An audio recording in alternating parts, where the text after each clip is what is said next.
ਜੀ ਵਾਹਿਗੁਰੂ ਜੀ ਕਾ ਖਾਲਸਾ, ਵਾਹਿਗੁਰੂ ਜੀ ਹਾਂ ਕੀ ਫਤਿਹ। ਵਾਹਿਗੁਰੂ ਜੀ ਕੀ ਫਤਿਹ।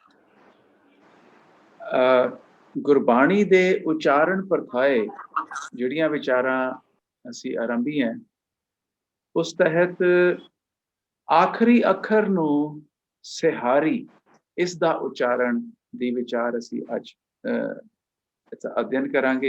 इसलिए विचारा आखिरी अखर नो सिहारी गुरु साहब की बख्शिश नाल गुरबाणी नू जदों असी सरवण करते हैं ते जो कुछ सानू गुरबाणी नू पढ़ के सोझी पैंदी है कि जेकर सानू पातशाह ने त्रुट के व्याकरण की सोझी दिती तां उस तो बाद सानू ये लगता है कि असी उस तरह ਅਸੀਂ जिस तरह समझ रहे हैं, पर ਜਿਹੜਾ ਸਰਵਨ कर रहा है ਉਸ ਨੂੰ ਸਾਡੇ ਪਾਸ ਜਿਹੜੀਆਂ ਵੀ ਇਸ ਵੇਲੇ ਉਚਾਰਨ ਦੀਆਂ ਪ੍ਰਣਾਲੀਆਂ ਮੌਜੂਦ ਨੇ ਉਥੋਂ ਇਹ ਸੋਝੀ ਨਹੀਂ ਪੈਂਦੀ ਕਿ ਕਿਸੇ ਤਰ੍ਹਾਂ ਉਸ ਪਿਆਰੇ ਤੱਕ ਉਸ ਗੁਰਮੁਖ ਜਿਹੜੇ ਸੰਗਤ ਵਿੱਚ ਬੈਠੇ ਨੇ ਉਹਨਾਂ ਨੂੰ ਕੀਰਤਨ ਦੀ ਔਰ ਸਹਿਜ ਪਾਠ ਦੀ ਅਖੰਡ ਪਾਠ ਦੀ ਜਦੋਂ ਸਰਵਨ ਕਰਨ ਤੋਂ ਬਾਅਦ ਉਹ ਸਾਰਾ ਵਿਆਕਰਣਕ ਬੋਧ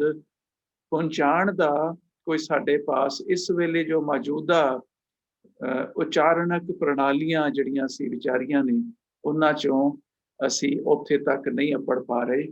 ਤੋ ਇਸ ਦੇ ਇਸੇ ਵਿਚਾਰ 'ਚ ਅਸੀਂ ਜਿਹੜੇ ਕਿਹੜੇ ਤਰ੍ਹਾਂ ਨਾਲ ਅਸੀਂ ਉਚਾਰਨ ਦੇ ਵਿਧਾਨ ਨੂੰ ਦਾ ਅਧਿਐਨ ਹੋ ਸਕਦਾ ਹੈ ਕਿ ਸ਼ਬਦ ਦੇ ਪਹਿਲੇ ਅੱਖਰ, फिर शब्द दे विचकारले अखर, फिर शब्द दा आखिरी अखर, इन्हां तिन्हां विचों सब तो महत्वपूर्ण जिहड़ा कि व्याकरण दे हिसाब नाल है वो है शब्द दा आखिरी अखर। असी सारे अखर बाकी भी विचारांगे, पर असी शुरुआत करते हैं इस विचार दी शब्द दे आखिरी अखर। और शब्द दे आखिरी अखर नूं जिहड़ियां मात्रावां लगदियां ने, जिहड़ियां लगा लगदियां ने, उन्हां सारियां विचों सब तो अहम है सिहारी। तो इस करके बाकी विचारांगे बाचों, पर असी शुरुआत आरंभ इत्थों करते हैं कि आखिरी अखर नूं सिहारी दा उच्चारण। हुण इत्थों असी जदों सारे इस अध्ययन नूं संभालना होए तां आखिरी अखर विच किस तरह दे अखर हो सकदे ने। एक तां हो सकदा है व्यंजन होए। व्यंजन की हुंदा है, जिहड़ी ऊड़ा ऐड़ा ईड़ी है ये स्वर ने। तो दूसरा असी कहता स्वर जां वो स्वर होएगा। ते एक तीसरा बड़ा अहम है वो है हाहा। तो हाहे दा जो अखर है आखिरी अखर हाहा होए तां ये बड़ा अहम है। आखिरी अखर कोई स्वर होए तां उसदा विधान। ते इन्हां दोनों तो इलावा जिन्ने भी सारे अखर होर ने, ऊड़ा एड़ा ईड़ी हो गया सस्सा, ऊड़ा एड़ा ईड़ी सस्सा व्यंजन, ते हाहा असी वखरे तौर ते विचार रहे हैं। कक्के तो बाद ड़ाड़े तक सारे जिन्ने अखर ने 35 दे, गुरबाणी विच केवल 35 अखर ने, पुरातन पंजाबी विच 35 अखर ने। गुरु साहब ने सानू 35 अखरां नाल गुरबाणी दिती है। ड़ाड़े तक जिन्ने भी अखर ने वो सारे व्यंजन ने। तो एक तां तरीका यह है कि आखिरी अखर एक व्यंजन होए, कोई स्वर होए या हाहा होए, तां उस वेले सिहारी सिहारी व्यंजन नो, सिहारी स्वर नो, और स्वरां विचों ये लगा वंडियां होईयां ने। ऊड़े नूं कदी सिहारी नहीं लगनी, ऐड़े नूं कदी सिहारी नहीं लगनी। जदों स्वर दी असीं गल करदे हां तां असीं ईड़ी दी गल कर रहे हां। जदों गल सिहारी लगदी हो रही है, जदों सिहारी लगेगी तो स्वरां विचों केवल ईड़ी नूं लगेगी।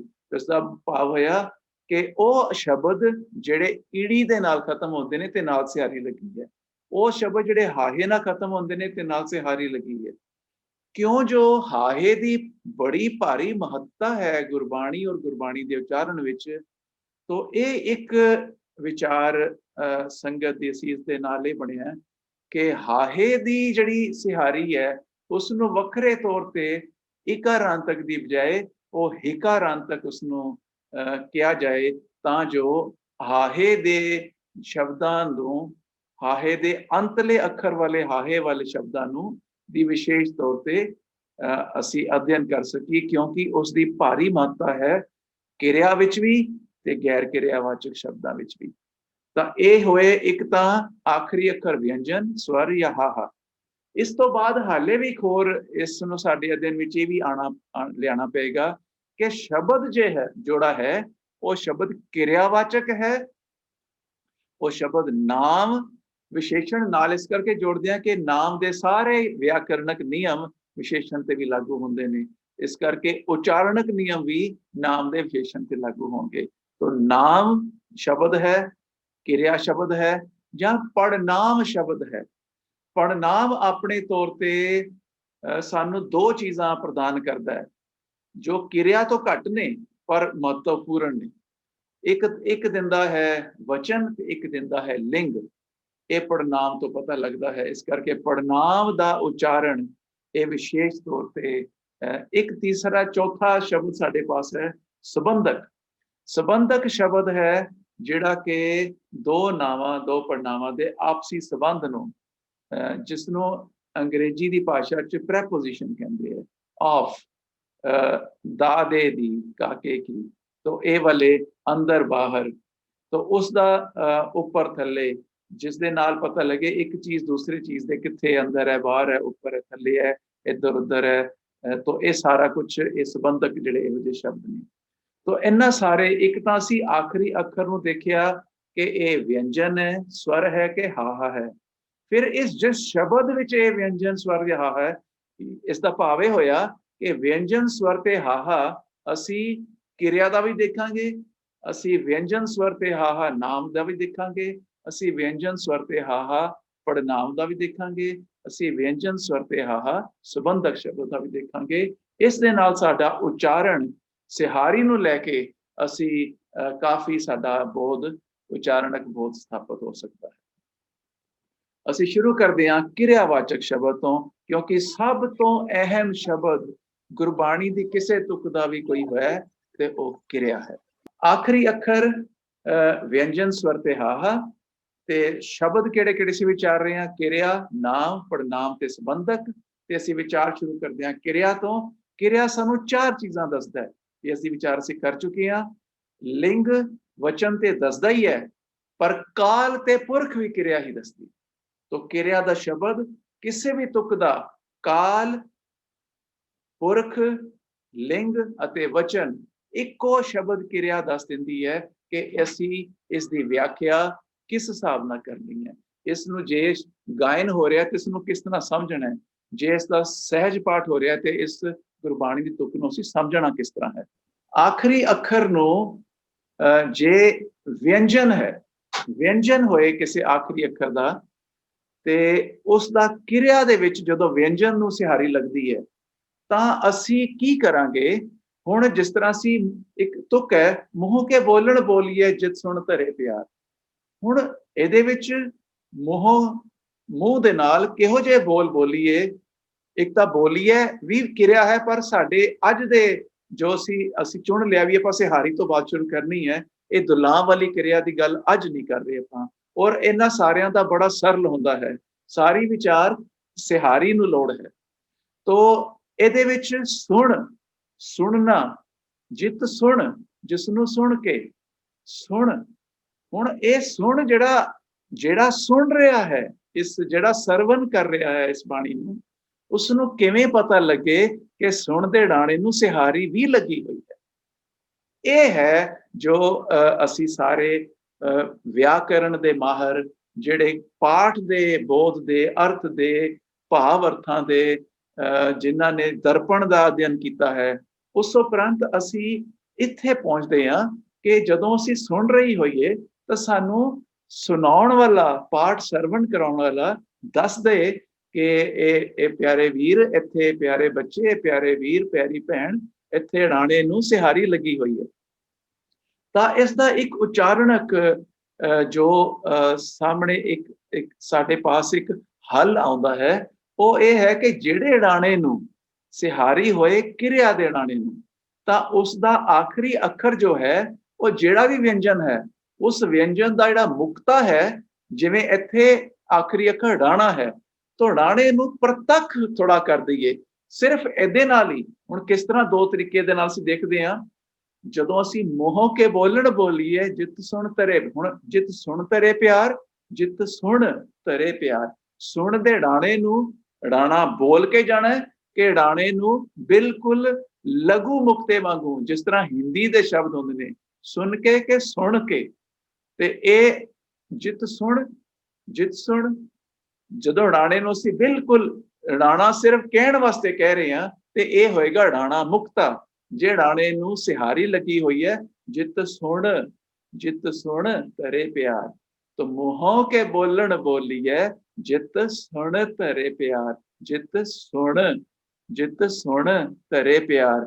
तो ਜਦੋਂ ਅਸੀਂ ਰਾਣੇ ਨੂੰ ਅਸੀਂ ਪ੍ਰਤੱਖ ਕਰ ਦਾਂਗੇ ਤਾਂ ਇਸ ਦੇ ਨਾਲ ਇਸ ਦਾ ਉਚਾਰਨ ਵਿਗੜਿਆ ਵੀ ਨਹੀਂ, ਸੁਣਨ ਵਾਲੇ ਨੂੰ ਸੁਣ ਪਤਾ ਲੱਗ ਗਿਆ, ਜਿਹੜਾ ਉਸ ਤੋਂ ਅਗਲੇ ਪੱਧਰ ਤੇ ਹੈ ਜਿਸ ਨੂੰ ਉਚਾਰਨਕ ਤੇ ਵਿਆਕਰਣਕ ਪੱਧਰ ਤੇ ਹੈ, ਉਸ ਨੂੰ ਜਾਣਕਾਰ ਨੇ ਸੁਣਾਤਾ ਕਿ ਮੈਂ ਡਾਣਾ ਬੋਲਿਆ, ਸੁਣਨ ਵਾਲੇ ਨੇ ਸਮਝ ਲਿਆ ਮੈਂ ਡਾਣਾ ਸੁਣਿਆ। ਤਾਂ ਇਸ ਕਰਕੇ ਉਹਨਾਂ ਨੂੰ ਪਤਾ, ਦੋਨਾਂ ਨੂੰ ਲੱਗ ਗਿਆ ਕਿ ਮੈਂ ਸਿਹਾਰੀ ਸੁਣਾਤੀ, ਸਰਵਣ ਕਰਨ ਵਾਲੇ ਨੇ ਸਿਹਾਰੀ ਸੁਣ ਲਈ। ਮੋਹ ਕੇ ਬੋਲਣ ਬੋਲੀਏ ਜਿਤ ਸੁਣ ਤਰੇ ਪਿਆਰ, तो उच्चारण बिगड़िया भी नहीं, सुनी नहीं कहा, तो ला जो सिहारी है बोली भी गई ते उच्चारणक तौर ते ਇਹਦੇ ਕੀਰਤਨ ਦੀ ਪ੍ਰਧਾਨਤਾ ਵਿੱਚ, ਉਚਾਰਣਕ ਪ੍ਰਧਾਨਤਾ ਵਿੱਚ ਔਰ ਸਰਵਣ ਕਰਨ ਦੀ ਜਿਹੜੀ ਮਹੱਤਤਾ ਵਿੱਚ ਉਸ ਦਾ ਸ਼ਬਦ ਦੇ ਉਚਾਰਨ ਦਾ ਵਿਗਾੜ ਵੀ ਨਹੀਂ ਹੋਇਆ ਤੇ ਵਿਆਕਰਣਕ ਬੋਧ ਵੀ ਸਰਨਕੁਰਨ ਨੂੰ ਹੋ ਗਿਆ। ਤੋ ਜਿਹੜੀਆਂ ਵਿਅੰਜਨ ਵਾਲੀਆਂ ਆਖਰੀ ਜਿਹੜੇ ਅੱਖਰ ਨੇ ਕਿਰਿਆ ਦੇ, ਉਸ ਦੇ ਸਿਰਫ ਜਿਹੜਾ ਵੀ ਉਹ ਅੱਖਰ ਹੈ ਉਸ ਅੱਖਰ ਦੇ ਮੁਕਤਾ ਧੁਨੀ ਨੂੰ ਅਸੀਂ ਜੇ ਪ੍ਰਤੱਖ ਤੌਰ ਤੇ ਬੋਲਦੇ ਹਾਂ ਤੇ ਜਦੋਂ ਨਹੀਂ ਲੱਗੀ ਹੋਈ ਤੇ ਨਹੀਂ ਬੋਲਦੇ, ਤਾਂ ਜਿਸ ਤਰ੍ਹਾਂ ਸੁਣ ਸੁਣ ਸੁਣ ਸੁਣ ਸੁਣ ਸੁਣ, ਤੋਂ ਇਸ ਦੇ ਨਾਲ ਰਾਣਾ ਜਦੋਂ ਬੋਲਦੇ ਹਾਂ ਤੇ ਰਾਣੇ ਨੂੰ ਆਪਣੇ ਕੋਲ ਰੋਕ ਲੈਂਦੇ ਹਾਂ ਤੇ ਉਹ ਮੁਕਤਾ ਹੈ, ਜਦੋਂ ਪੂਰਾ ਬੋਲਦੇ ਹਾਂ ਤੇ ਉਸ ਨੂੰ ਸਿਹਾਰੀ ਲੱਗੀ ਹੋਈ ਹੈ। ਜਦੋਂ ਸਵਰ ਨੂੰ ਸਿਹਾਰੀ ਲੱਗਦੀ ਹੈ, ਕਿਉਂਕਿ ਹਰ ਸ਼ਬਦ ਦੇ ਤਿੰਨ ਭਾਗ ਕਰਨੇ ਹੈ, ਵਿਅੰਜਨ, ਸਵਰ ਤੇ ਹਾਹਾ। ਸਵਰ ਨੂੰ ਜਦੋਂ ਲੱਗੀ ਹੈ ਤੇ ਸਵਰ ਨੂੰ ਸਿਹਾਰੀ ਕੇਵਲ ਈੜੀ ਨੂੰ, ਊੜਾ ਐੜਾ ਈੜੀ ਤਿੰਨ ਸਵਰ ਨੇ, ਤੇ ਈੜੀ ਨੂੰ ਸਿਰਫ ਸਿਹਾਰੀ ਲੱਗਦੀ ਹੈ। ਤੋਂ ਦੁੱਖ ਪਰ ਹਰ ਸੁਖ ਘਰ ਲੈ ਜਾਏ, ਦੁੱਖ ਪਰ ਹਰ ਪਰ ਹਰ ਸੁਖ ਘਰ ਲੈ ਜਾਏ, ਘਰ ਲੈ ਜਾਏ। ਤੋ ਇੱਥੇ ਹੁਣ ਬਾਤ ਕਰ ਰਹੇ ਹਾਂ ਅਸੀਂ ਸਵਰ ਦੀ। ਤੋ ਜਾਏ ਇੱਕ ਕਿਰਿਆ ਹੈ, ਤੋ ਜਾਏ ਦੀ ਕਿਰਿਆ ਦਾ ਲਘੂ ਲਾਮ ਇਹ ਤਾਂ ਅਸੀਂ ਅਕਸਰ ਕਰਦੇ ਹੀ ਹਾਂ ਸਰਲਤਾ ਦੇ ਨਾਲ। ਇਸ ਵੇਲੇ ਇਹ ਵਾਲਾ ਈੜੀ ਸਿਹਾਰੀ ਦਾ ਜੋ ਉਚਾਰਨ ਹੈ ਪ੍ਰਚਲਿਤ ਹੈ, ਪ੍ਰਵਾਨਿਤ ਹੈ, ਤੋ ਸਾਰੇ ਅਸੀਂ ਜਾਏ ਨੂੰ ਜਾਏ ਹੀ ਬੋਲਦੇ ਹਾਂ। ਤੋ ਇਹ ਲਘੂ ਲਾਮ ਸਿਹਾਰੀ, ਜਿਸ ਤਰ੍ਹਾਂ ਵਿਅੰਜਨ ਨੂੰ ਜਦੋਂ ਲੱਗੀ ਤੇ ਅਸੀਂ ਮੁਕਤਾ ਕੀਤਾ ਉਸਦਾ, ਤਾਂ ਕਿ ਜਿਹੜੀਆਂ ਕਿਰਿਆ ਦੇ ਸ਼ਬਦ ਸੁਣ ਕੇ ਹੀ ਪਤਾ ਲੱਗ ਜਾਂਦੇ ਨੇ ਤੇ ਉਹਨਾਂ ਨੂੰ ਉਹਦੇ ਵਿੱਚ ਵਿਗਾੜ ਨਾ ਆਏ ਤੇ ਸਾਨੂੰ ਉਹ ਸਿਹਾਰੀ ਦਾ ਬੋਧ ਹੋ ਜਾਏ। ਪਰ ਈੜੀ ਨੂੰ ਸਿਹਾਰੀ ਇਹ ਲਘੂ ਲਾਮ ਵਾਂਗੂ ਇਸ ਦਾ ਉਚਾਰਨ ਹੋਏਗਾ ਜਾਏ। ਤੋ ਇਹ ਦੁੱਖ ਪਰ ਹਰ ਸੁਖ ਘਰ ਲੈ ਜਾਏ। ਹੁਣ ਆਇਆ ਹਾਹਾ। ਹਾਹੇ ਦਾ ਜਿਹੜਾ ਉਚਾਰਨ ਹੈ, ਇਹ ਇਸ ਦਾ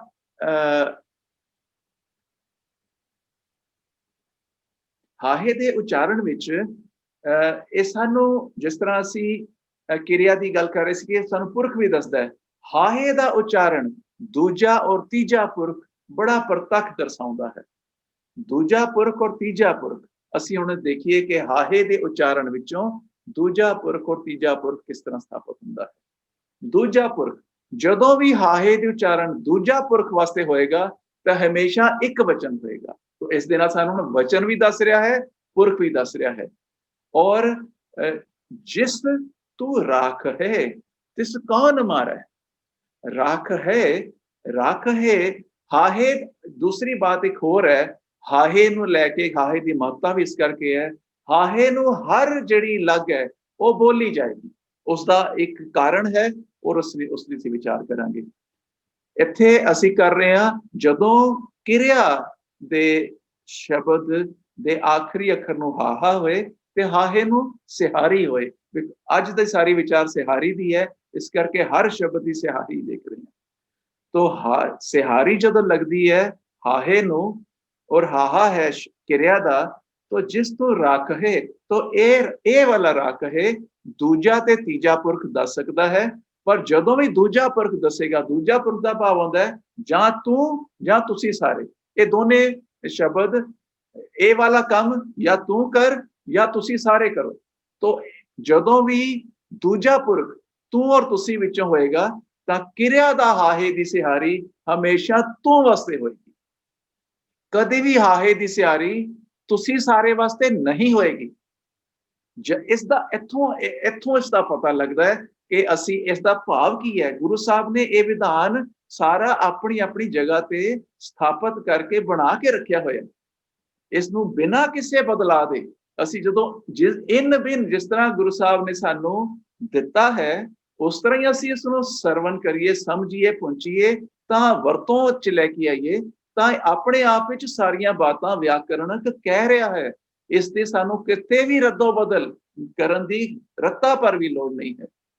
ਹੁਣ ਦੂਜਾ ਪੁਰਖ ਤੇ ਹਮੇਸ਼ਾ ਇੱਕ ਵਚਨ ਹੋਏਗਾ, ਔਰ ਤੀਜਾ ਪੁਰਖ ਹਮੇਸ਼ਾ ਬਹੁਵਚਨ ਹੋਏਗਾ। ਹੁਣ ਇਹ ਦੇਖੋ ਜਦੋਂ ਕਿਸ ਤਰ੍ਹਾਂ ਇਹ ਬਦਲਦੀ ਹੈ ਬਾਤ। ਔਰ ਜੇ ਹੁਣ ਦੂਜਾ ਵਚਨ ਬਹੁਵਚਨ ਹੋਏ, ਤਾਂ ਫਿਰ ਹਾਹੇ ਤੋਂ ਬਿਨਾਂ ਹੋਰ ਵੀ ਹੈਗੇ ਨੇ ਸਾਡੇ ਕੋਲ, ਤਾਂ ਉਹ ਦੂਸਰੇ ਵਰਤੇ ਜਾਣਗੇ। ਅੱਜ ਅਸੀਂ ਹਾਹੇ ਨੂੰ ਸਿਰਫ ਸਿਹਾਰੀ ਦੇ ਕੇ ਕਰ ਰਹੇ ਹਾਂ। ਜਦੋਂ ਹਾਹੇ ਦੀ ਸਿਹਾਰੀ ਹੈ ਤਾਂ ਇੱਕ ਵਚਨ, ਜਿਸ ਤੂੰ ਰੱਖ ਹੈ ਤਿਸ ਕੌਣ ਮਾਰੈ।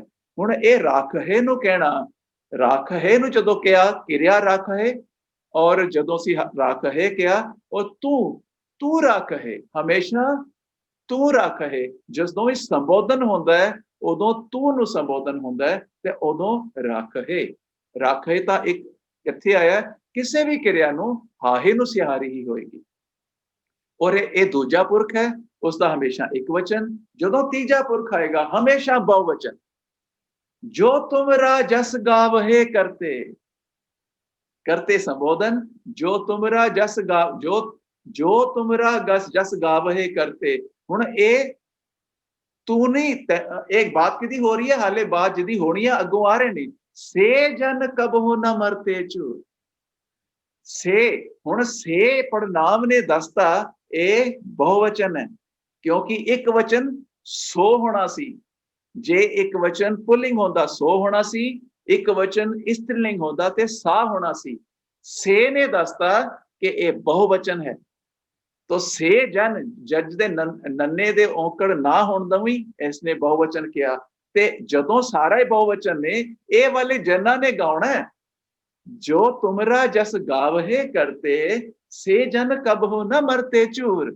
ਉਹ ਨਹੀਂ ਫਿਰ ਝੂਰਦੇ, ਉਹਨਾਂ ਨੂੰ ਕੋਈ ਤੌਖਲਾ ਨਹੀਂ। ਫਿਰ ਗਾਵੇ ਹੁਣ, ਕਿਉਂਕਿ ਉਹਨਾਂ ਵਾਸਤੇ ਉਹ ਨਾਲ ਸਿਹਾਰੀ ਆਏਗਾ। ਇਸ ਕਰਕੇ ਸੋ ਤੀਜਾ ਪੁਰਖ ਜਦੋਂ ਹੋਏਗਾ ਹਮੇਸ਼ਾ ਬਹੁਵਚਨ ਹੋਏਗਾ। ਤੋ ਗਾਵਹਿ, ਕੋਈ ਵੀ ਅਸੀਂ ਦੇਖੀਏ ਗਾਵਹਿ, ਜਾਂ ਤੇ ਤੂੰ ਦੀ ਗੱਲ ਹੋ ਰਹੀ ਹੈ ਜਾਂ ਫਿਰ ਉਹਨਾਂ ਦੀ ਗੱਲ ਹੋ ਰਹੀ ਹੈ। ਇਹਦੇ ਚ ਜਦੋਂ ਵਿਗਾੜ ਪਾਵਾਂਗੇ ਅਸੀਂ ਕਿਸ ਤਰ੍ਹਾਂ ਦੀ ਕੋਈ ਬਿੰਦੀ ਨਾਲ ਜਾਂ ਐ ਕਰਕੇ ਬੋਲਾਂਗੇ, ਤਾਂ ਇਹ ਨਾ ਤੂੰ ਰਹਿ ਜਾਏਗਾ ਤੇ ਨਾ ਉਹ, ਕਿਉਂਕਿ ਇਹ ਦੋਨਾਂ ਵਾਸਤੇ ਇਸਤੇਮਾਲ ਹੋਣਾ ਹੈ। ਕੋਈ ਵੀ ਵਿਆਕਰਣਕ ਜਿਹੜੀ ਉਸਦੀ ਜਦੋਂ ਅਸੀਂ ਉਚਾਰਣਕ ਬਿੰਦੀ ਲਾ ਕੇ ਜਾਂ ਇਸ ਦੀ ਹੋਰ ਤਰ੍ਹਾਂ ਦਾ ਉਚਾਰਨ ਬਣਾ ਕੇ ਕਰਦੇ ਹਾਂ, ਤਾਂ ਉਹ ਦੋ ਪਾਸੇ ਇਸਤੇਮਾਲ ਹੋਣਾ ਮੁਸ਼ਕਲ ਹੋ ਜਾਏਗਾ। ਤੂੰ ਵਾਸਤੇ ਵੀ ਹੋਏ ਤੇ ਉਹਨਾਂ ਵਾਸਤੇ ਹੀ ਹੋਏ। ਗੁਰਬਾਣੀ ਵਿਆਕਰਣ ਵਿੱਚ ਇਹ ਪ੍ਰਾਵਧਾਨ ਹੈ ਕਿ ਅਸੀਂ ਇਸ ਨੂੰ ਬਿਨ ਇਸ ਤਰ੍ਹਾਂ ਹੀ ਲਈਏ, ਇਸ ਤਰ੍ਹਾਂ ਹੀ ਸਮਝੀਏ, ਤਾਂ ਬੜਾ ਹੀ ਸਰਲ, ਕੁਝ ਵੀ ਯਾਦ ਕਰਨ ਦੀ ਲੋੜ ਨਹੀਂ, ਬੜੀਆਂ ਕੋਈ ਕਲਾਸਾਂ ਲਾਉਣ ਦੀ ਲੋੜ ਨਹੀਂ, ਨਾ ਦੇਣ ਦੀ ਲੋੜ ਹੈ। ਤਾਂ ਜਿਸ ਤਰ੍ਹਾਂ ਲਿਖਿਆ ਹੈ ਇਹ ਆਪਣੇ ਆਪ ਵਿੱਚ ਸਾਨੂੰ ਕਹਿ ਰਿਹਾ ਹੈ ਕਿ ਜਾਂ ਇਹ ਤੀਜਾ ਪੁਰਖ ਬਹੁਵਚਨ ਹੈ ਜਾਂ ਇਹ ਦੂਜਾ ਪੁਰਖ ਇੱਕ ਵਚਨ ਹੈ। ਤਾਂ ਇਹ ਅਸੀਂ ਦੋਨੇ ਅਸੀਂ ਦੇਖੇ ਨੇ। ਅਸੀਂ ਅੱਗੇ ਚੱਲਦੇ ਹਾਂ। ਹੁਣ ਅਸੀਂ ਆਹ ਦੇਖੋ ਕਿੰਨੀ ਵਾਰੀ ਪੜ੍ਹਦੇ ਹਾਂ, ਅਸੰਖ ਚੋਰ ਹਰਾਮਖੋਰ, ਅਸੰਖ ਅਮਰ ਕਰ।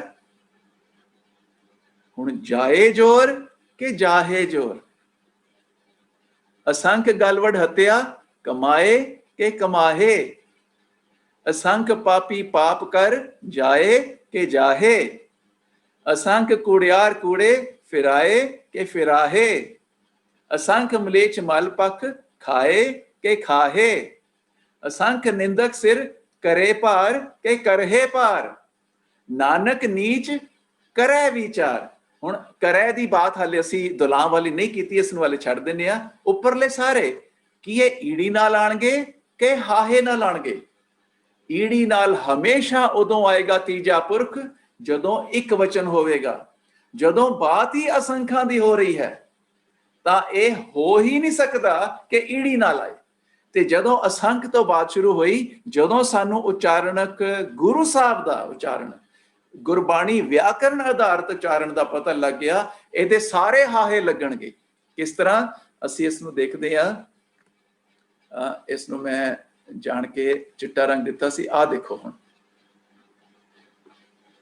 ਅਸੰਖ ਅਮਰ ਕਰ ਜਾਹੇ ਜੋਰ, ਅਸੰਖ ਗਲਵੜ ਹੱਤਿਆ ਕਮਾਹੇ, ਅਸੰਖ ਪਾਪੀ ਪਾਪ ਕਰ ਜਾਹੇ, ਅਸੰਖ ਕੁੜਿਆਰ ਕੁੜੇ ਫਿਰਾਹੇ, ਅਸੰਖ ਮਲੇਚ ਮਲ ਭਖ ਖਾਹੇ, ਅਸੰਖ ਨਿੰਦਕ ਸਿਰ ਕਰਹੇ ਪਾਰ।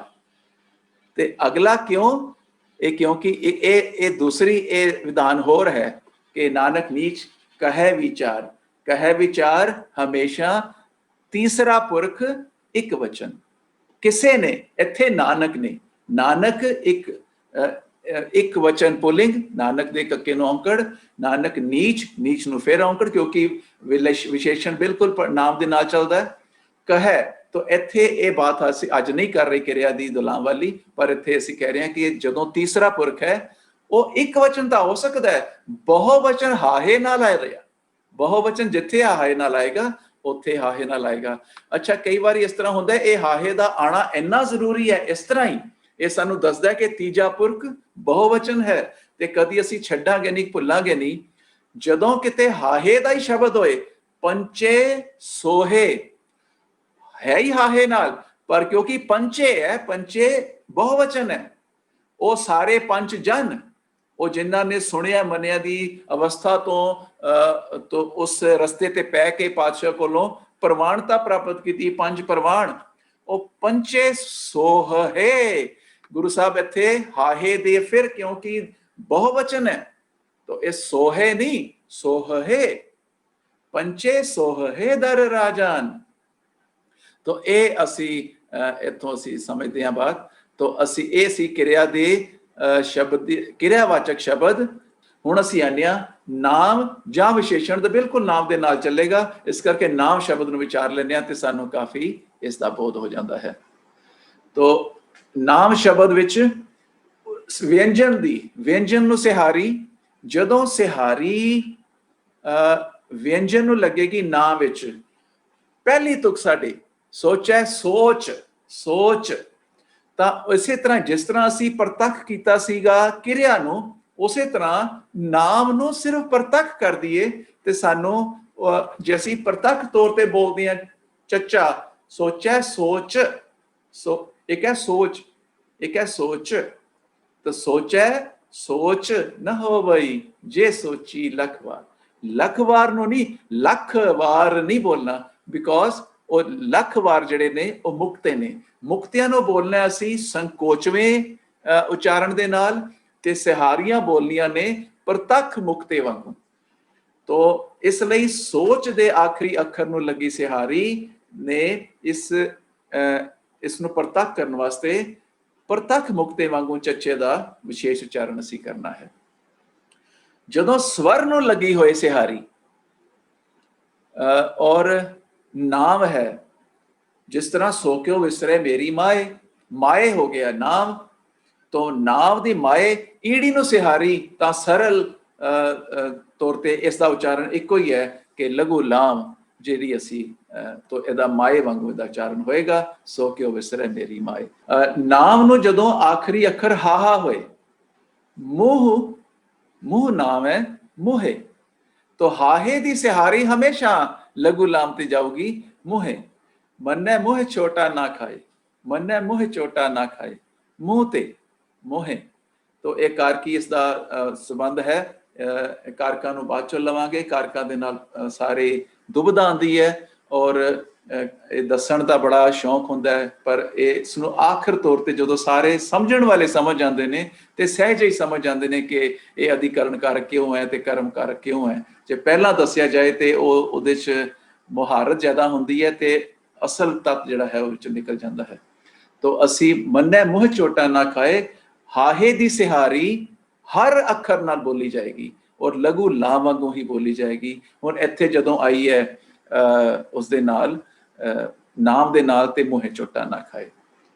ਤੋ ਉਸ ਤੋਂ ਬਾਅਦ ਅਸੀਂ ਪਹੁੰਚੇ ਹਾਂ, ਤੀਸਰਾ ਸ਼ਬਦ ਹੈ ਜਿਹੜਾ ਅਸੀਂ ਸਿਹਾਰੀ ਨੂੰ ਲੈ ਕੇ ਨਾ ਕਿਰਿਆ ਨਾਮ ਤੋਂ ਬਾਅਦ ਪੜਨਾਮ। ਪੜਨਾਮ ਬਹੁਤ ਅਹਿਮ ਸ਼ਬਦ ਹੈ। ਕਿਰਿਆ ਤੋਂ ਬਾਅਦ ਦੂਜੀ ਅਹਿਮੀਅਤ ਜੋ ਕਿਸੇ ਸ਼ਬਦ ਦੀ ਹੈ ਗੁਰਬਾਣੀ ਦੀ ਕਿਸੇ ਤੁਕ ਵਿੱਚ, ਉਹ ਹੈ ਪੜਨਾਮ ਦੀ। ਇਹ ਸਾਨੂੰ ਦੋ ਚੀਜ਼ਾਂ ਦੱਸਦਾ ਹੈ। ਜਿਵੇਂ ਕਿਰਿਆ ਸਾਨੂੰ ਚਾਰ ਚੀਜ਼ਾਂ ਦੱਸਦੀ ਹੈ, ਇਸ ਦੀਆਂ ਦੋ ਚੀਜ਼ਾਂ ਨੇ ਲਿੰਗ ਤੇ ਵਚਨ। ਲਿੰਗ ਤੇ ਵਚਨ ਪੜਨਾਮ ਨੇ ਦੱਸਣਾ ਹੈ। ਇਸ ਕਰਕੇ ਜਿਹੜੀ ਮਾਤਰਾ, ਜਿਹੜੀ ਸਿਹਾਰੀ ਸਾਨੂੰ ਕਿਹੜਾ ਲਿੰਗ ਤੇ ਕਿਹੜਾ ਵਚਨ ਦੱਸਦੀ ਹੈ, ਉਸ ਅਨੁਸਾਰ ਇਸ ਦਾ ਉਚਾਰਨ ਹੋਣਾ। ਅਸੀਂ ਹੁਣੇ ਦੇਖਦੇ ਹਾਂ। ਪੜਨਾਮ ਵਿੱਚ ਆਖਰੀ ਅੱਖਰ ਵੰਜੋ ਵਿਅੰਜਨ ਨੂੰ ਸਿਹਾਰੀ ਦਾ ਉਚਾਰਨ। ਤੋ ਗੁਰਬਾਣੀ ਵਿੱਚ ਆਖਰੀ ਅੱਖਰ ਜਦੋਂ ਵਿਅੰਜਨ ਨਾਲ ਕਈ ਤਰ੍ਹਾਂ ਦੇ ਪੜਨਾਮ ਹਨ। ਹੁਣ ਅਸੀਂ ਇਸ ਦਾ ਵਿਧਾਨ ਕੀ ਹੈ ਕਿ ਜੇਕਰ ਆਖਰੀ ਵਿਅੰਜਨ ਨੂੰ ਸਿਹਾਰੀ ਉਪਰੰਤ ਜਿਹੜੀ ਲੱਗੀ ਹੋਈ ਹੈ ਸਿਹਾਰੀ, ਪੜਨਾਮ ਹੁਣ ਇੱਕ ਵਚਨ ਹੈ। ਜੇ ਇੱਕ ਵਚਨ ਹੋਏਗਾ ਤਾਂ ਇਸ ਦਾ ਲਘੂ ਸਿਹਾਰੀ ਵਾਲਾ ਉਚਾਰਨ ਹੋਏਗਾ। ਜਿਵੇਂ ਸਾਡੇ ਪਾਸ ਹੈ ਜਿੰਨੀ। ਜਿੰਨੀ ਨੰਨੇ ਨੂੰ ਸਿਹਾਰੀ, ਇਹ ਜਿੰਨੀ ਪੜਨਾਮ ਇੱਕ ਵਚਨ ਹੈ। ਇਹ ਜਿੱਥੇ ਵੀ ਜਿੰਨੀ ਆਏਗਾ ਉੱਥੇ ਇੱਕ ਦੀ ਬਾਤ ਹੋ ਰਹੀ ਹੈ। ਤੇ ਇਸ ਕਰਕੇ ਦੱਸਣਾ ਹੈ ਉਸ ਸਰਵਣ ਕਰਨ ਵਾਲੇ ਨੂੰ ਕਿ ਜਿੰਨੀ ਕਹਿ ਰਿਹਾ ਮੈਂ, ਜਿੰਨ ਨਹੀਂ ਕਹਿ ਰਿਹਾ। ਜਿੰਨ ਬਹੁਵਚਨ ਹੋ ਜਾਏਗਾ, ਜਿੰਨੀ ਇੱਕ ਵਚਨ ਹੋਏਗਾ। ਤੋ ਇਸ ਕਰਕੇ ਜਿੰਨ ਤੇ ਜਿੰਨ ਨੂੰ ਫਰਕ ਕਰਨ ਵਾਸਤੇ ਨੰਨੇ ਦੀ ਸਿਹਾਰੀ ਇਸ ਲਘੂ ਸਿਹਾਰੀ ਵਾਂਗੂ ਇਸ ਦਾ ਉਚਾਰਨ ਹੋਏਗਾ। ਪਰ ਉਹ ਸਿਹਾਰੀਆਂ ਵਿਅੰਜਨਾਂ ਨੂੰ ਜਿਸ ਸਿਹਾਰੀ ਲੱਗਣ ਤੋਂ ਬਾਅਦ ਪੜਨਾਮ ਬਹੁਵਚਨ ਹੈ, ਉਸ ਦਾ ਉਚਾਰਨ ਲਘੂ ਲਾ ਵਰਗਾ ਹੋਏਗਾ। ਜਿਸ ਤਰ੍ਹਾਂ ਸੋ ਸਾ ਦਾ ਇੱਕ ਵਚਨ ਹੈ, ਪਰ ਪੜਨਾਮ ਜਿਹੜਾ ਸੇ ਹੈ ਉਹ ਬਹੁਵਚਨ ਹੈ ਤੇ ਉਸ ਦਾ ਸੇ ਗਿਆ। ਤੋ ਜਿੱਥੇ ਸਿਹਾਰੀ ਲੱਗਣ ਤੋਂ ਬਾਅਦ ਪੜਨਾਮ ਬਹੁਵਚਨ ਹੈ, ਉਸ ਦਾ ਉਹ ਕੇ ਜਾਏਗਾ, ਰੇ ਜਾਏਗਾ, ਭੇ ਜਾਏਗਾ, ਰੇ ਜਾਏਗਾ। ਤੋ ਉਹ ਕਿਸ ਤਰ੍ਹਾਂ ਹੋਏਗਾ? ਇਹ ਕਿਸ ਤਰ੍ਹਾਂ ਦੇ ਪੜਨਾਮ ਨੇ? ਈੜੀ ਕੱਕਾ ਇੱਕ, ਕੱਕੇ ਨੂੰ ਸਿਹਾਰੀ ਇੱਕੇ। ਔਰ ਇਹਨਾਂ ਨੂੰ ਬੋਲਣ ਦਾ ਲਘੂ ਲਾਮ ਨੂੰ ਲਘੂ ਰੱਖਣ ਲਈ ਇੱਕ ਬੜਾ ਸੋਹਣਾ ਤਰੀਕਾ ਇਹ ਹੈਗਾ ਕਿ ਉਸ ਤੋਂ ਪਹਿਲੇ ਅੱਖਰ ਨੂੰ ਥੋੜਾ ਲਮਕਾ ਕੇ ਇੱਕੇ ਇੱਕੇ ਇੱਕੇ, ਹੋਰੇ ਹੋਰੇ, ਸਭੇ ਸਭੇ, ਅਵਰੇ। ਤੋ ਇਹ ਇੱਕੇ ਕਿਉਂ ਇੱਕੇ ਬੋਲਣਾ ਪਿਆ? ਕਿਉਂਕਿ ਇੱਕ ਵੀ ਹੈ, ਇੱਕ ਕੱਕਾ ਔਂਕੜ ਨਾਲ ਵੀ ਹੈ, ਇੱਕ ਕੱਕਾ ਮੁਕਤਾ ਵੀ ਹੈ ਤੇ ਇੱਕ ਇਹ ਵੀ ਹੈ। ਉਹ ਪੁਲਿੰਗ ਤੇ ਇਸਤਰੀਲਿੰਗ ਇੱਕ ਵਚਨ ਨੇ ਤੇ ਇਹ ਬਹੁਵਚਨ ਹੈ। ਹੋਰ ਰਾਰਾ ਸਿਹਾਰੀ ਬਹੁਵਚਨ ਹੈ, ਸੱਸਾ ਭੱਬੇ ਨੂੰ ਸਿਹਾਰੀ ਬਹੁਵਚਨ ਹੈ, ਅਵਰ ਰਾਰੇ ਨੂੰ ਸਿਹਾਰੀ ਬਹੁਵਚਨ ਹੈ। ਇੱਕ ਬੰਦਾ ਅਵਰਾ ਥਰਡ ਪਰਸਨ ਵੀ ਹੋ ਸਕਦਾ ਹੈ, ਇੱਕੋ ਬੰਦਾ ਉਹ ਅਵਰਾ ਇਸਤਰੀਲਿੰਗ ਪੁਲਿੰਗ ਵੀ ਹੋ ਸਕਦਾ, ਪਰ ਅਵਰ ਉਹ ਸਾਰੇ ਅਵਰ, ਸਾਰੇ ਉਹ ਸਾਰੇ ਲੋਕ ਅਵਰਾ। ਤੇ ਉਹ ਅਵਰ ਜਿਹੜੇ ਨੇ ਉਹਨਾਂ ਨੂੰ ਰਾਰੇ ਨੂੰ ਸਿਹਾਰੀ ਨੇ ਗੁਰੂ ਸਾਹਿਬ ਨੇ ਦੱਸਿਆ। ਤੇ ਇਹ ਸਿਹਾਰੀਆਂ ਲਾਈਆਂ ਨੇ ਬਹੁਵਚਨ ਵਾਸਤੇ, ਇਸ ਕਰਕੇ ਇਹ ਬੋਲਣੀਆਂ ਨੇ। ਇਹ ਸਾਨੂੰ ਇਸ ਦਾ ਵਿਚਾਰ ਕਰਨਾ ਚਾਹੀਦਾ ਸੀ ਕਿ ਇਸ ਤਰ੍ਹਾਂ ਬੋਲਣਾ ਚਾਹੀਦਾ ਹੈ। ਤੋ ਇਸ ਨੂੰ ਅਸੀਂ ਸੰਗਤੀ ਤੌਰ ਤੇ ਵਿਚਾਰ ਰਹੇ ਹਾਂ ਕਿ ਇਸ ਨੂੰ ਅਸੀਂ ਲਘੂ ਲਾ ਵਾਂਗੂ ਬੋਲਾਂਗੇ। ਸੋ ਸਾ ਸੇ ਦੇ ਪ੍ਰਕਰਣ ਵਿੱਚ ਇੱਕੇ, ਹੋਰੇ, ਸਭੇ, ਅਵਰੇ, ਇਹਨਾਂ ਨੂੰ ਆਪਾਂ ਵਿਚਾਰਦੇ ਹਾਂ। ਇਸ ਦਾ ਕੀ ਮਤਲਬ ਹੈ? ਇੱਕ ਇੱਕ ਤੇ ਇੱਕ, ਇੱਕ ਕੱਕਾ ਮੁਕਤਾ, ਇੱਕ ਮੁਕਤਾ, ਇੱਕ ਕੱਕੇ ਨੂੰ ਔਂਕੜ ਤੇ ਇੱਕ ਕੱਕੇ ਨੂੰ ਸਿਹਾਰੀ। ਤਿੰਨਾਂ ਦਾ ਵਿਆਕਰਣ ਭਾਵ ਬਿਲਕੁਲ ਭਿੰਨ ਹੈ। ਕੱਕਾ ਇੱਕ ਕੱਕਾ, ਕੱਕੇ ਨੂੰ ਔਂਕੜ ਇੱਕ ਵਚਨ ਪੁਲਿੰਗ, ਕੱਕਾ ਮੁਕਤਾ ਇਸਤਰੀਲਿੰਗ ਔਰ ਕੱਕੇ ਨੂੰ ਸਿਹਾਰੀ ਬਹੁਵਚਨ। ਹੁਣ ਇਹਨਾਂ ਦਾ ਉਚਾਰਨ ਰਾਹੀਂ ਇਸ ਨੂੰ ਵਿਲੱਖਣ ਕਰਨਾ ਬਹੁਤ ਮਹੱਤਵਪੂਰਨ ਹੈ। ਤੋ ਇਹਦਾ ਕਿਸ ਤਰ੍ਹਾਂ ਹੋ ਸਕਦਾ ਹੈ? ਇੱਕ ਸਭ ਮਹਿ ਇੱਕ ਵਰਤਦਾ, ਇੱਕ ਵਰਤ। ਹੁਣ ਦੇਖੋ, ਇੱਕ ਵਰਤਦਾ ਕੱਕਾ ਪ੍ਰਤੱਖ, ਪ੍ਰਤੱਖ ਮੁਕਤਾ, ਸਭ ਮਹਿ ਇੱਕ ਵਰਤਦਾ ਏਕੋ ਰਹਿਆ ਸਮਾਏ। ਪਰ ਸਰ ਭਰ ਥਲ ਹਰਿਆਵਲੇ ਇੱਕ ਬੂੰਦ ਨਾ ਪਵਈ ਤੇ। ਇੱਕ ਬੂੰਦ ਨਾ, ਇੱਕ ਬੂੰਦ ਨਾ ਨਹੀਂ, ਇੱਕ ਬੂੰਦ ਨਾ ਪਵਈ ਕੇ। ਬੜੇ ਭਰੇ ਪਏ ਨੇ ਪਰ ਮੇਰਾ ਵਾਸਤੇ ਜਿਹੜਾ ਪਪੀਹੇ ਦੀ ਬੂੰਦ ਆ ਉਹ ਨਹੀਂ ਨਾ ਹੈ। ਸਾਰੇ ਜਲ ਥਲ ਭਰੇ ਪਏ ਨੇ। ਸਰ ਪਰ ਥਲ ਹਰਿਆਵਲੇ ਇੱਕ ਬੂੰਦ ਨਾ ਪਵਈ ਕੇ। ਪਰ ਸਭ ਮੈਂ ਇੱਕ ਵਰਤਦਾ, ਸਭ ਮੈਂ ਇੱਕ ਵਰਤਦਾ ਨਹੀਂ, ਸਭ ਮੈਂ ਇੱਕ ਵਰਤਦਾ,